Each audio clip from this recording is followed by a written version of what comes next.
Un vent de changement souffle sur l'éducation spécialisée en Guinée. À l'approche de son inauguration, Fabi Diallo, fondatrice de l'association Autisme Bird, présente le Learning and Behavior, un centre révolutionnaire dédié aux enfants, aux besoins particuliers.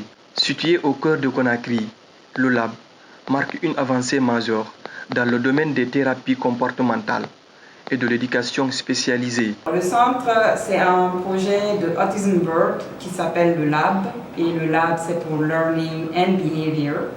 Et donc ce centre est ouvert pour les enfants qui ont des besoins particuliers, donc des enfants qui ont un diagnostic d'autisme ou un diagnostic qui ont besoin d'orthophonie ou d'ergothérapie. Nous sommes là pour supporter les enfants qui ont ces besoins-là.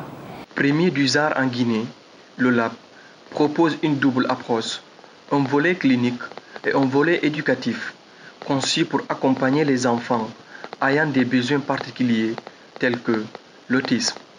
Ces enfants qu'on reçoit, on a deux côtés. On a le côté clinique.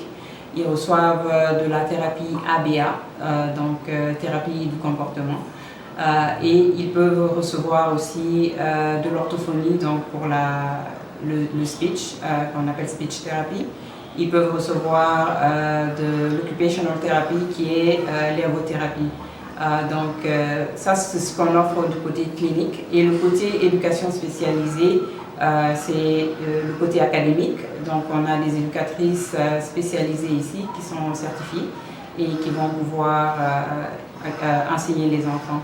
Et on a des éducateurs à distance aussi, qui vont aider du côté des États-Unis, qui vont se connecter en ligne et qui vont pouvoir enseigner les enfants.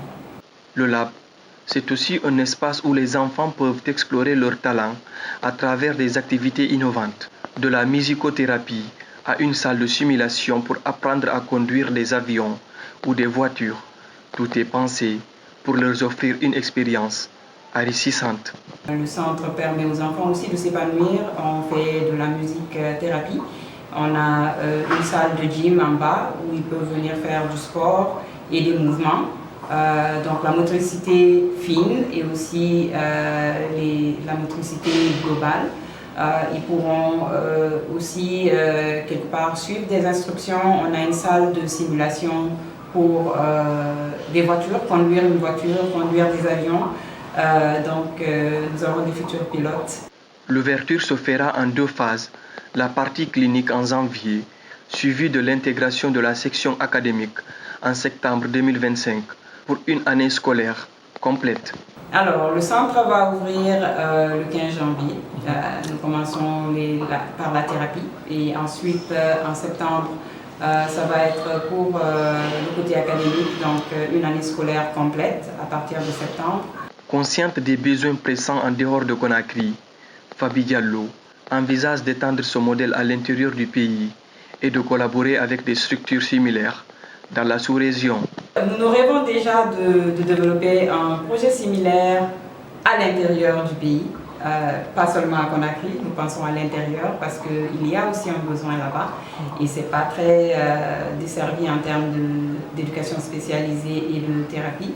Nous sommes le premier centre d'éducation spécialisée et de thérapie comportementale ici en Guinée. Et dans la sous-région, il n'y en a pas assez non plus du côté francophone. Donc nous avons déjà des connexions au niveau du Sénégal et nous commençons à travailler avec eux. Et bien sûr, au niveau africain, ça nous ferait plaisir d'étendre notre réseau. Ce projet innovant marque une étape importante pour l'inclusion des enfants aux besoins spécifiques en Guinée, mais aussi leurs familles souvent laissées sans soutien.